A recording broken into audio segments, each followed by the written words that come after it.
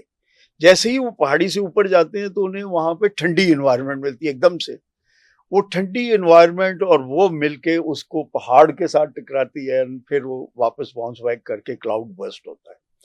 اور وہ cloud burst ایسے ہی ہے جیسے آپ پانی کی ایک پوری بالٹی نہانے کے لیے اپنے اوپر ڈالیں ایک ہی ٹائم پہ, بجائے شاور کے نیچے کھڑے ہونے کے پوری بالٹی ڈالے تو سر پہ بھی بوجھ آتا ہے.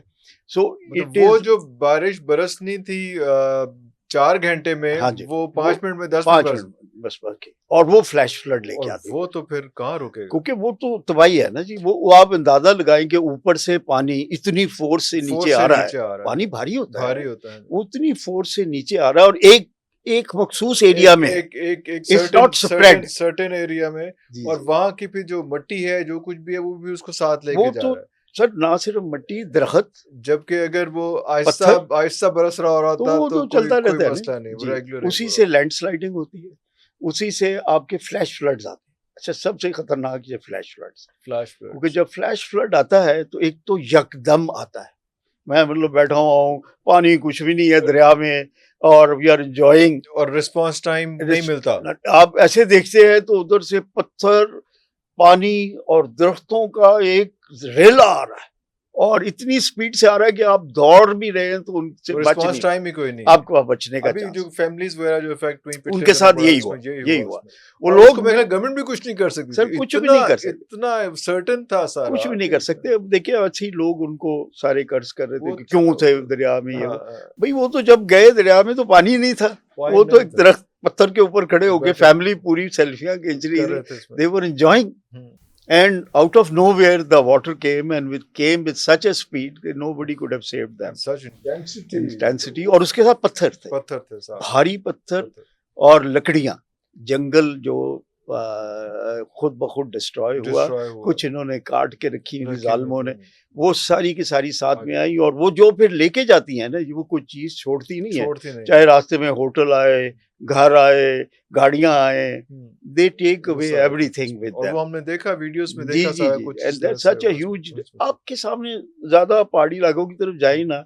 آپ ابھی دیکھیں ریسنٹلی جو اسلام آباد DHA میں واقعہ ہوا کہ وہ کرنل صاحب اپنی صاحبزادی کے ساتھ گھر سے نکلے ہیں اس کو میڈیکل کالج چھوڑنے کے لیے, and somewhere out of nowhere پانی کا ریلا آیا اور ان کو نالے میں بہا کے لے گیا, اور ان کی صاحبزادی کی آج تک نہیں لاش مل سکی. کرن صاحب کی لاش تو مل گئی. He was such a wonderful person, ایک شریف آدمی تھے, لیکن he couldn't, اس کے آگے کیا رکے گا, nobody can. یہ تو میں آپ کو ایک ڈیولپڈ ایریا کی بات کر رہا ہوں. What to talk about the وہاں پہ کیا ڈیزاسٹرز ہوئے سر پہاڑوں میں. تو یہ ہوا نا کہ جب پہاڑ, اچھا جو پہلے تو ہم نے کیا غلطیاں کی کہ جب پانی کا پریشر کم ہو گیا, نارمل ندی نالوں کی طرح دریا بہ رہے ہیں, کیونکہ انڈیا نے بھی پانی روکا ہوا ہے سارا کچھ, اور وہ تڑیاں بھی لگا رہا ہے کہ میں نے پانی نہیں چھوڑنا, اٹس ناٹ پاسبل. کتنا پانی وہ اسٹور کر لے گا, ایک لمٹ ہے اس کے پاس. تو وہ جب ہوا تو ہمارے ہاں لوگوں نے نیچر کے اگینسٹ جا کے, اس میں سب گورنمنٹ بھی ذمہ دار ہے, آفیشلز بھی ذمہ دار ہے, ٹریڈرز بھی ذمہ دار ہے, عام آدمی بھی ذمہ دار ہے, کہ انہوں نے دریا کے اندر تک جان سے نا ہوٹلز اور ریسٹورینٹس اور ان ساری چیزیں بنائی.